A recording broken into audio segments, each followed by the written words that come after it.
Allah mampu mawon tiap disa dikai nabi, tapi Allah tidak melakukan itu, cukup nabi sitok terus kabeh iki kon anut Nabi Muhammad sallallahu alaihi wasallam. Mulane ana guyonan wong Arab wong Jawa apik endi? Apik wong Jawa aja. Ke wong Arab iku cara obat iku dosis tinggi, mulane dikirimi nabi. Wong Jawa cukup mudin, cukup kiai wis Islam. Dadi rapati salah lah. Penyakitnya ringan jadi diobati kiai iku wis dadi iman. Nah wong Arab kudu napa? Nabi. Berarti penyakit berat ringan apik endi? Apik ringan, lan jare kiai Jawa kita ya apik wong Jawa Gus wong Arab. Mergo ora butuh napa? Nabi, berarti dosisnya kan kecil ya, rendah. Sauni-uni wis. Wong bingung, ngono kok omongane wong napa? Bingung. Lha opo nganalisis ngono barang. Ya wong nganggur iku repot terus.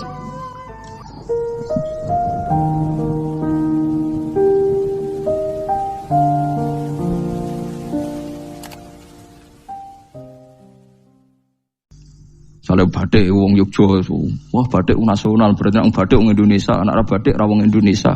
Jare batik napa? Pakaian apa? Nasional. Ya wong golek hadis nganti ngelu kesunatan ibadah nggo klambi putih.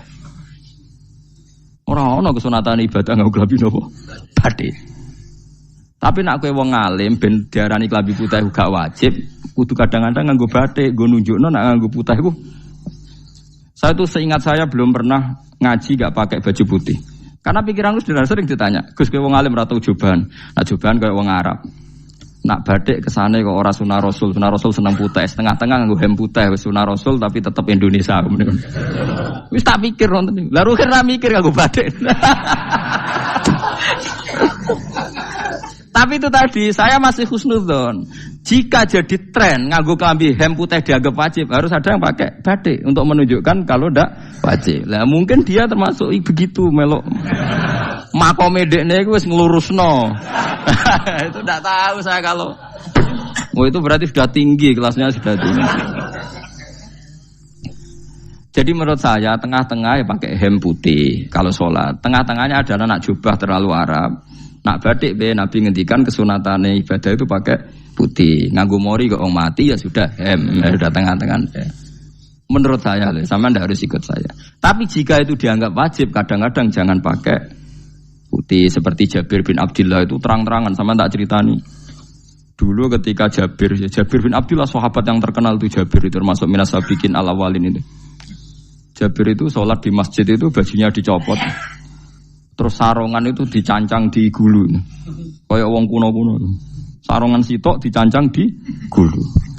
Bawa baju diletakkan di soko masjid.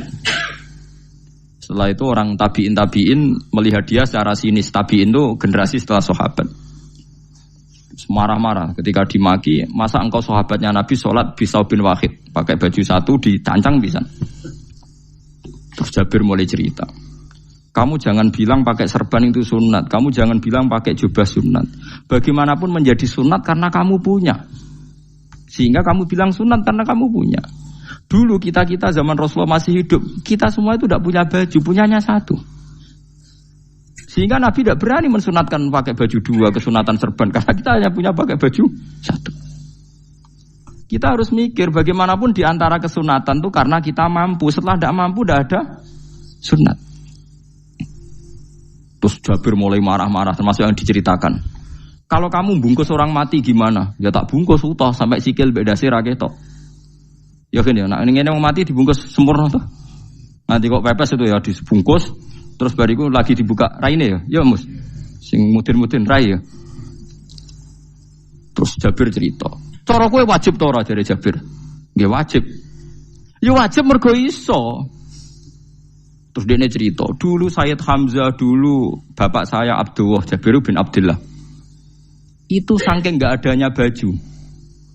Itu nak ditutup sirai mbek sarong, mboten kafan. Iku ketok sikile. Nak ditutup sikile ketok sirai. Akhirnya do matur Kanjeng Nabi kon nutupi sirah waj'al ala rijlihi shay'an min idkhirin. Akhirnya sing sikile ditutup suket. Saking gak anane baju. Kowe saiki Islam wis jaya kecangkeman sithik-sithik muni sunat wis dimaki-maki mbek Jabir. Wis meneng jare. Terus terakhir ngendikan ngene, Aku nglakoni iki liyaronil ahmak misluk. Pancen tak jarak aku salat ngene iki bento-bento kowe ben roh. Nak dhisik sejarah Islam ngene iki. Liyaroni al ahmak misluk. Ahmak ku bento sing level tinggi, medium men. Itu ulama betul ya begitu. Saiki wong Islam jog tuku kurma gampang. Sithik-sithik buka kurma sunah Rasul mergo nganggo kurma. Ya perkarane ke kelar tuku. Zaman kene Gunung Kidul melarat nganggo apa? Aneh-aneh iku. Makanya di fikih jelas, nek iso kurma, nek iso asal manis, nek iso asal gak nyolong titik wis. Kok cek repote hukum. Bagaimanapun kue kecangkeman muni sunan mergo mampu. Zaman kira mampu orang muni ngono padahal hukum itu dhisik-dhisik. Hukum itu baru apa sudah kemarin-kemarin? Wis meneng ae. Kula ge sering, ngger kula kan kiai, nggerbut poso sering sowan kathah. Kadang sing sowan luwih mlete timbang kula. Gus kurma Gus, nggo apa? Nggih sunah Gus. Ah sunah mbahmu pangan kowe. Oh kiai mbok warai ra sopan. Aku nak buka aku tegan amne. Aneh-aneh ya amne. Namun di sunah dhewe ae ora usah kecangkeman. Lagi buka kurma pirang tahun? Lebih kali tahun Gus. Umur piro? 40 Gus. 38 tahun gak nggo sunah lagi 2 tahun gegere gak karuan. Biasa saja. Dulu Nabi itu ya biasa. Nabi kalau zaman ngendikan yang ngeper sampai 4 kali. Kalau nggak mampu ini, kalau nggak mampu ini. Nabi kalau ngendikan ya gitu sampai diulang-ulang. Karena Nabi tahu tidak semua umatnya gampang mendapatkan itu. Misalnya kafaroh puasa 2 bulan nuntut. Kalau tidak bisa ngasih makan orang miskin sekian. Kalau tidak bisa gini sampai habis. Kulu ma'rufin sedekah, kalau tidak bisa ya Rasulullah firsana satin, sampai ludus gak usah sikit tamrotin. Kalau gak bisa fabi kalimatin thayyibah, cangkem sing apik. Nek ra iso sementing aja merengut. Terakhir walau bitol qatin apa? Wajin. Itu lama mewarisi sekian kebaikan yang diajarkan Nabi, tidak terus dipatenkan satu ngel-ngel wong akeh. Kono apa ngekek kurma khutbah bareng sumber. Wes pangan dhewe entekno. Ya ana sing sabar. Wes kula tobat Gus mun mboten ngomong-ngomong ngono ya. Ya biasa saja kalau ingin sunah-sunah biasa saja. Dawe Nabi wal qasda tabluhu. Kamu itu yang biasa saja. Biasa itu ya standar saja. Ya biasa. Jadi Nabi dulu kalau melakukan sunnah itu biasa. Sunnatun sanaha Rasulullah sallallahu alaihi wasallam. Ini sunnah yang dilakukan Nabi. Tapi di luar yang azimah. Azimah itu yang wajib atau fardhu ain itu sahabat biasa. Karena bagaimanapun kita bisa begini karena mampu. Seperti Jabir tadi, orang bisa sholat pakai serban, pakai jubah karena mampu. Zaman Nabi awal Islam. Sama lihat Bilal, ada nak belodor gitu tuh. Sama lihat film Umar atau film-film Bilal. Itu memang nyata dulu itu la yajidu ahaduna illa thawban wahidan. Tidak ada yang kecuali punya baju apa. Sama dulu film-film, mulai versi seneng kitab sampai versi film itu sama. Bilal nak adzan ya blodor, ora adzan di blodor gak sopan. Oh memang ya duwene klambi mok sitok iku. Adlok ceritane Sa'labah bersolat salam langsung melayu. Berkali-kali yang bersalam melayu. Jebule apa genta kae. Ya salah bang bersolat orang witir melayu kenapa? Saya takoki ya Rasulullah, takoki Nabi. Salah bah kata sahabat-sahabat kowe nak salat bar mulai langsung melayu. Ya Rasulullah, kami kula namung setunggal, istri saya di rumah aja utuh. Iku saking ndak adanya baju. Oh, saiki nang sunatno kon. Ya begitu. Makanya ketika Sayyidina Umar idza ausa Allah fa ausiu. Nanti kalau sudah jembar ya jembar. Nak lagi ruwet ya ruwet. Ya sudah biasa saja. Paham ya? Jadi kalau suwun misalnya malah yudraku kullu, la yudraku napa kullu. Kalau tidak bisa semua jangan sama sekali. Jadi misalnya kita tidak bisa jubahan, tidak bisa serbanan mergo wong Arab. Supaya saya ndak keriting jubahan kok tonggo ya guyu. Paham ya? Aneh ngono. Kemudian nek ora kaji kok jubahan malah digugat wong akeh. Ya sudah pakai hem putih saja. Sementing dua semangat sunnah putihnya misalnya. Ya tengah-tengah gitu. Tapi kalau kira-kira dianggap wajib ya kan ganti badai kayak Ruhin itu. Itu makomnya sudah itu tadi sudah tinggi sekali. Ya Nabi itu kan misalnya Nabi nyifati rambut yang baik itu yang lurus ngombak gitu. Sifatnya Dajjal itu keriting. Tapi yang keriting ya enggak apa-apa. Bukan berarti wah keriting mirip Dajjal janda gitu. Ya itu kan Allah menunjukkan kekuasaan. Nanti kalau Allah bikin lurus semua dikira gak mampu bikin yang keriting. Ya sudah dibikinlah yang keriting. Ya sudah gitu biasa saja buatan berlebihan. Paham gitu? Jadi Nabi itu kalau ngendikan, seingat saya ini hafal banyak hadis. Kalau ngendikan tuh sampai berkali-kali. Itu tadi mulai kalau sedekah pakai ini, kalau ndak mau minum sampai mulai firsana satin sambil wedhus ijek larang, walau bisi kita meroh separone kurma. Masih kadang ndak mampu fabi kalimatin thayyibah, ndak mampu lagi. Ya soalnya tak sedekah walau bitol qoti wajin. Sedekahlah meskipun dengan ceria. Itu sirinya kenapa saya ngaji guyon. Karena paling ndak ceria itu happy. Coba kalau saya ngaji merengut, menang terus ketok nyesal. Terus sing ngaji kan mikir, Gus Bak kurang apa? Kita ngaji ku ono sing kurang. Oh, terus sing kedonya nafsir wah paling kurang sangune. Wah jadi repot. Mulane kula ngeten wis tak pikir, mang sampun tak pikir. Guyon kula mek sampean nangis mbon ndi ganjaran akeh ndi. Mergo guyon kula bi ilmen nangis sampean mikir utang. Jadi terakhir sedekah talqati wajhin, wajah yang ceria, yang happy. Kowe iki happy kan yo seneng, paling gak mikir nasibe kan. Kiai iku happy sebenes. Jajal misale kiai kok rogen sumpeng. Maca karo kukur, bariku angop. Bariku kukur meneh. Kan wong mikir.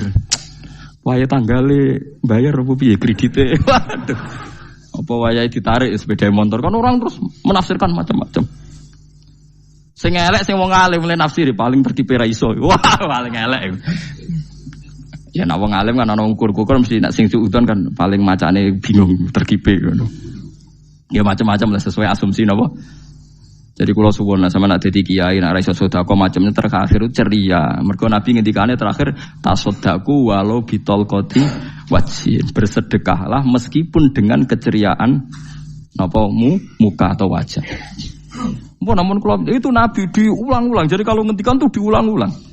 Sekarang tuh orang mau mendorong sunnah Rasul itu satu. Ya berat bagi yang nggak bisa melakukan itu apa? Yang nggak bisa melakukan itu apa? Berat. Jadi dibacalah hadis itu dibaca utuh. Ya bukan kita apa ya mau sekolah kepingine kabeh umat Nabi itu happy. Mergo selama itu tidak maksiat berarti anut ajaran Kanjeng Nabi Muhammad sallallahu alaihi wasallam. Ma khuyira Rasulullah baina amrayni ilakhtara aisarohuma malam yakun isman. Rasulullah itu tidak pernah disuruh milih dua hal yang berbeda kecuali milih yang paling gampang. Asal itu tidak barang dosa. Itu hadis muttafaq alaih. Ma khuyira Rasulullah baina amrayni ilakhtara napa aisarohuma malam yakun napa isman. Jadi Nabi itu tidak disuruh milih dua hal, mesti milih yang paling gampang asal tidak nopo dosa. Makanya Nabi kalau ditanya, ya Rasulullah sampai nanti tawaf pakai unta apa enggak? Kesel ndi? Enggak kesel melaku, ya naik unta saja. Makanya Nabi kalau tawaf dulu pakai apa? Unta. Terus saya mulai Arab Saudi pakai MRT berkoordinasi Nabi unta, terus saya nganggo nopo? Kereta lingkar. Sekarang baru diperdebatkan. Cek kurang ajar itu sebenarnya tamu spesial, misalnya pejabat negara sebenarnya atau tawaf numpak kereta muter.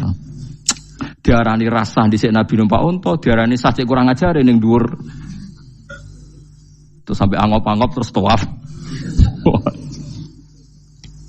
Sampeyan muni sah ta ora ya, jujur. Muni rasa Nabi dhisik tawaf. Ngagem unta muni sah kok kurang ajar. Wah, misalnya numpak kereta asenan anggap sithik-sithik sebeng 7. Kurang ajar juga. Saat ini lebih diperdebatkan, tapi ya mbak, sing bakas ngono ben ngerti hukum sampean, ben ro anak kiai iku bingung, ulama yo mikir hukum. Iku ketok ceria kula, sampean ora bingung ora ceria.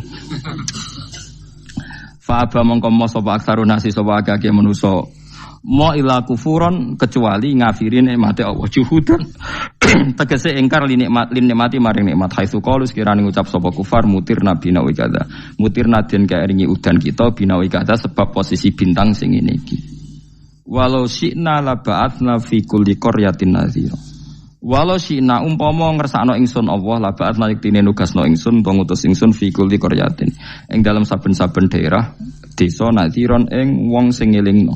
Umpama wong ngersakno kabeh desa ya nabi, tapi kok kakek nabi malah repot kan. Yukhawifu kang ngekeki peringatan sapa nabi ahlaha ing penduduk Korea. Walakin ba'asnaka tetapi ning ngutus ingsun ka ing sira Muhammad ila ahlil qura maring kabeh penduduk kuliah sekabehane ahlil qura nadhiran khalidati nadhir khalidati nabi liya'zuma supaya gedhe apa ajruka ganjaran sira. Tapi kabeh nabi niku nggih pokoke Allah mampu mawon tiap desa dikai nabi, tapi Allah ndak melakukan itu, cukup nabi sitok. Terus kabeh iki kon anut Nabi Muhammad sallallahu alaihi wasallam. Mulane ana guyonan wong Arab wong Jawa apik endi? Apik wong Jawa aja. Ke wong Arab iku cara obat iku dosis tinggi, mulane dikirimi Nabi. Wong Jawa cukup mudin, cukup kiai wis Islam. Dadi rapati salah lah. Penyakitnya ringan, jadi diobati kiai iku wis dadi iman. Nah wong Arab kudu napa? Nabi. Berarti penyakit berat ringan apik endi? Apik ringan, mulane jare kiai Jawa, kita apik wong Jawa Gus wong Arab. Mergo ora butuh napa? Nabi. Berarti dosisnya kan kecil ya, rendah. Sauni-uni mus. Wong bingung, ngono kok omongane wong napa? Bingung. Lha opo nganalisis ngono barang. Ya wong nganggur iku repot terus. Fala tuti mongko aja nurut sira al kafirina ing pira-pira wong kafir fi hawahum ing dalam hawa nafsune kafirin. Jadi kaya aja anut wong kafir ning menyangkut hawa nafsu. Tapi nek menyangkut kebaikan wong kafir sing kita kadang kalah baik dalam hal sosial ya malah Allah kadang melehno kita mergo kok kalah mbek wong kafir. Iki misale ngeten gini, makanya Imam Suyuti nafsiri fala tutil kafirin ai fi hawahum dalam hal yang bersifat hawa napa nafsu. Misalnya begini, saya contohkan, Allah melehno wong mukmin. Ada sahabat ketika perang itu tangannya terputus, kakinya juga terputus. Terus matur Rasulullah, ya Rasulullah gara-gara perang derekno engkau saya tangannya putus, kaki saya putus. Ternyata tidak diapresiasi sama Allah, malah disalahkan. Gini kok Allah terus nurono ayat iyam saskum korhun faqad masal qoma korhum mislu. Jika Anda luka karena perang, orang kafir pun luka. Wong kafir wong gento wae wani luka demi kekafiran, kok kue wong Islam jare demi Allah ora wani luka. Jika masyhur di kalangan para ulama, nanti setiap kebaikan itu dibandingkan kezaliman. Ya saya ulang lagi, nanti setiap kebaikan itu dibandingkan kezaliman. Misalnya kita jadi kiai ora enak, ora gaji tetap, setepak-tepakan, kadang untuk duit, kadang ora. Enak jadi PNS, gajinya tetap. Nanti kita disalahkan Tuhan. Pedagang narkoba itu gajinya juga enggak tetap. Risikonya tinggi, ditangkap polisi, hukumannya mati, itu saja berani. Kowe nyai dirimo ngono ra wani. Kowe tahajud kanyeben, bengi-bengi tangi tahajud kanyeben.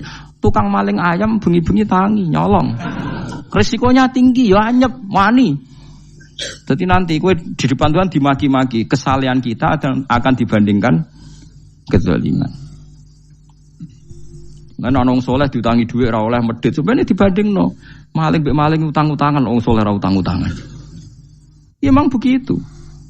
Nah itu yang dimaksud ayat intakunu ta'lamuna fa innahum ya'lamuna kama ta'lamun wa tarjuna minallah ma la yarjun. Jika kamu merasa sakit karena berjuang demi agama, orang-orang zalim juga sakit karena kezalimannya. Toh mereka berani. Coba jadi kiai bandar narkoba resikonya tinggi mana coba? Resiko jadi bandar narkoba. Antar geng narkoba juga musuhan, takut ditangkap polisi. Jadi kiai paling ono hasud sithik-sithik. Paling wong ngrasani, kiai iso ngene omong tok ora iso nglakoni paling gitu. Padha kiai ini paling hasud. Ya sithik-sithik lah, paling srek. Kalau bandar narkoba gak cocok, nembak. Karena rivalitas mereka ekstrim. Sehingga kalau sampean cemen jadi kiai nanti ya diingatkan Allah dibandingkan orang apa? Zalim. Jadi eling-eling ya. Terus semua kesalahan kita, loyalitas kita pada agama nanti dibandingkan orang zalim karena mereka loyal sama pekerjaannya, sama kezalimannya. Enggak terus preman-preman nak belani konco wani mati. Kadang kiai santri belani kiai ini rapati wani mati. Repot preman-preman nak tobat repot. Kulo nu rada nyesal mek tobaté preman. Nah ana preman teng perapatan tobat. Niku terus ning masjid, men itikaf terus mbek wong sopan. Niku ora pas sajane. Nah tobat itu tetep ning perapatan. Sing dhisik gagu wong disingkirno. Jadi ku tobat tenan sehingga dhisik perapatan sing gawat dadi gak gawat. Mergo sing preman gawat diganti preman sing lunah. Ora terus ning masjid ya sing iki tetep diganti generasine ngono. Mestine maksudnya mestine ora kok terus elek mboten mestine tobaté ngoten niku. Sayyidina Umar itu dulu itu menakut-nakuti orang Islam. Anggere ana ndekne wong Islam wedi kabeh. Terus Abu Bakar ya wedi kabeh wedi. Suatu saat Rasulullah mlaku-mlaku ngerti Umar gulut ning ukat, menangan. Kata Rasulullah andekan yang Islam itu hebat Islam. Hanya Rasulullah berdoa wa ma'izal Islam fi Umar. Akhirnya Umar masuk Islam. Hari Kamis masuk Islamnya. Ya sekira tau mikir to sadinane niku loro sadinane dongan Kamis masuk Islam Jumat. Ning omahe adike ning gone IP-ne. Kok diwacana Quran surat Toha. Bareng Islam metuki Nabi, mohon walhasil bareng Islam teng Zaid bin Arqam ning mbene Nabi terus langsung marani Umayyah Abu Jahal ora terus ning masjid menenge mboten langsung marani Abu Jahal. Angger ki ganggu Nabi tak pateni. Bariku marani Abu Jahal, aku saiki wis Islam iki ganggu Nabi tak pateni. Gentenan wong kafir sing delik. Paham nggih? Dadi enak lho maksudnya. Lah misalnya terus Umar dadi sopan santun terus ketemu wong dilo, ketemu Abu Lahab monggo dari akhir. Wah. Kacau. Artinya enggak ada perubahan kan kalau gitu. Lan Ruhin mantan preman mboten kok tobaté ning kene ora roh kok. Mboten harus kiai dene. Mestine ngoten. Makanya Wahsy itu yang bunuh Sayyid siapa? Hamzah. Karena dia disuruh Hindun itu istrinya Abi Sufyan itu. Itu setelah membunuh Sayyid Hamzah dan dia Islam. Dan Nabi tidak siap melihat wajah Wahsy. Sumpahnya Wahsy apa? Saya bersumpah akan membunuh orang paling dibenci Rasulullah. Sebagaimana saya pernah membunuh orang paling dicintai Rasulullah. Terus tobatnya dia mateni Musailamah al-Kadzab. Wong sing ngaku Nabi ngarang Quran. Itu tuh sing mateni sinten?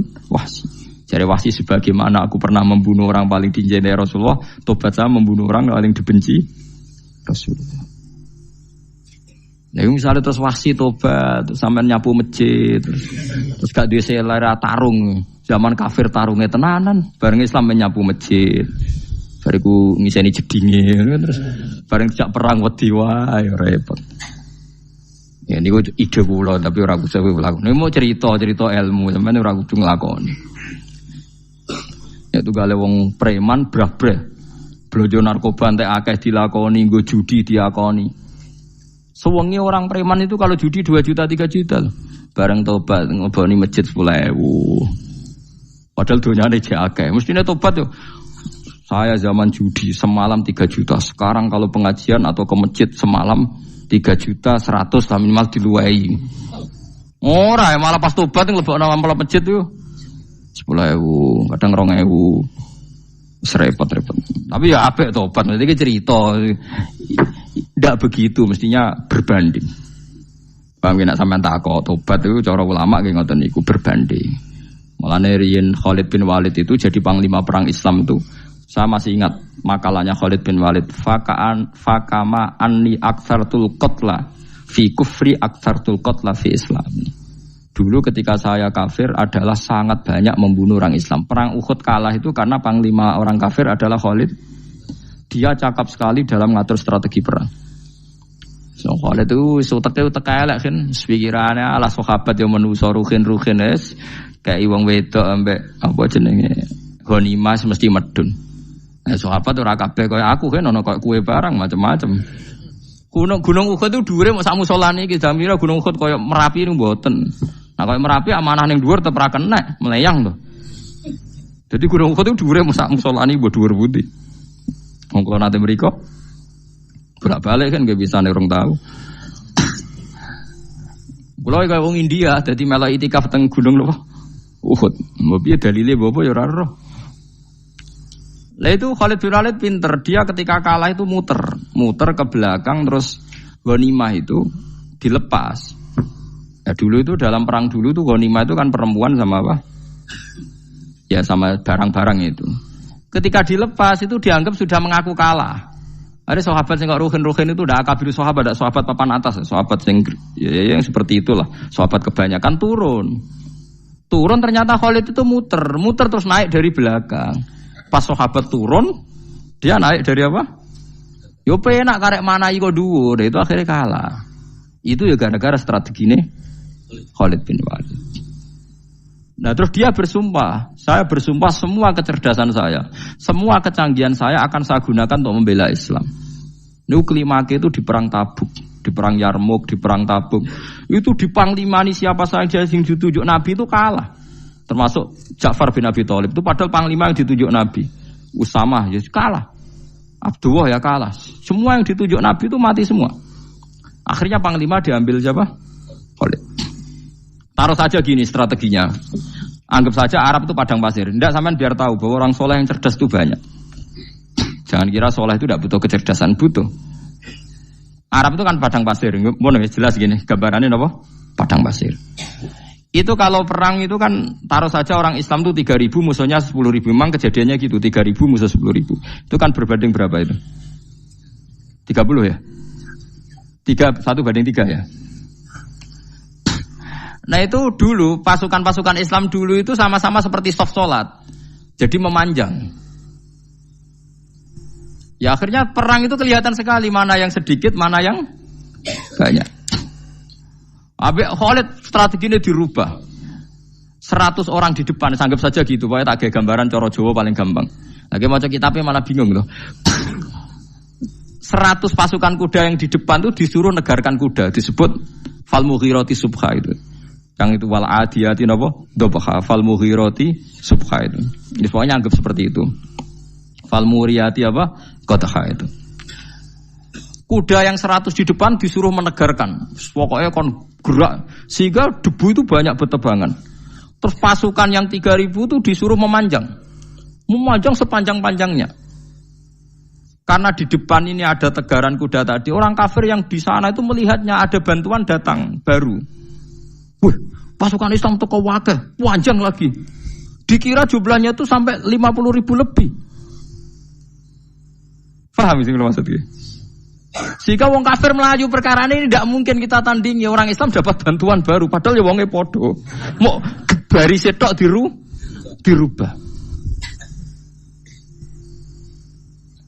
Nah misalnya sing mimpin Mustafa sembah jare mati ya sahid, ya mati kabeh wong Islam. Nah itu artinya dia masih ingat betul. Saya dulu pernah menggunakan kecerdasan yang sama untuk mengalahkan umat Islam. Saya bersumpah kecerdasan yang sama akan saya gunakan untuk memenangkan Islam. Lalu coba bayangin nonton ane padang pasir 3.000 orang yang 100 di depan negarno kuda supaya pandangan tidak begitu jelas. Terus yang belakangnya memanjang dari jauh kan kelihatan pasukan dapat bantuan baru. Padahal ya orangnya sama. Akhirnya orang kafir merasa wah nggak imbang. Kita ada imbang karena orang Islam dapat bantuan. Terus menang perang itu. Lah itu tobat bener gitu loh. Orang kok pas kafir cerdas, buareng Islam tobat nyapu masjid. Sebarigus ngaji ngantuk. Padahal zaman kafir cerdas, memperdayakan ekonomi nganti sugih bergeder. Bareng Islam terus dunia nentek melarat, terus nyapu masjid, sebariku sholat qobliyah ba'diyah mulai, mau poso sunat. Ya tidak apa-apa itu, tapi sugih tetap. Kok zaman kafir sugih, zaman Islam kere, mestinya zaman Islam ya sugih, terus kecerdasan dan hartanya untuk liizatil Islam wal muslimin. Mestinya, tapi ya nggak apa-apa kalau ada tobat model gitu ya ada apa-apa. Ojo kok terus dari Gus Pak ngono ku elek ya ora ana jenenge tobat mesti ape, tapi nggak fair gitu loh. Maksud zaman nakal serius, zaman tobat sekenanya itu kan fala tuti mongko joto at sira al kafirin ing pira-pira kafir fi hawahum ing dalem selera hawa nafsune wong kafir. Wajahidhum lan merangi sirahum ing kufar. Merangi maksudnya berjuang bihi kelawan Quran. Maksudnya hujjah. Uang iku nak merangi wong kafir nganggo Quran, ndak mesti perang iku nganggo pedang. Niki jelas kita bire ke wajah itu bihi ebil Quran. Maksudnya perang nganggo Quran itu kita melatih argumentasi atau hujah yang dengan hujah itu jelas-jelas ketok bener agama napa Islam. Wajah lan merangi sirahum ing kufar bi iklan Quran ayat Quran itu Quran jihad dan kelawan perang atau kelawan jihad kelawan berjuang kabiran kang gede. Wa wa ta'ala wa alladzi zat maraja ingkang lepas sapa Allah al-bahraini ing dua laut. Arsalat sing lepas sapa ta'ala huma ing al-bahraini mutajawiraini hale berdampingan. Hadza utawi iki ku asbun iku banyu sing banget segere, banget manise, banget segere. Furatun tur enak diombe, sadidul udzubati tekse banget manise. Iki kuno nak manane mudah diminum. Wa hadza utawi iki ku milkhun iku banyu asin, ujajun tur banget paite. Sadidul muluhah tegese banget paite.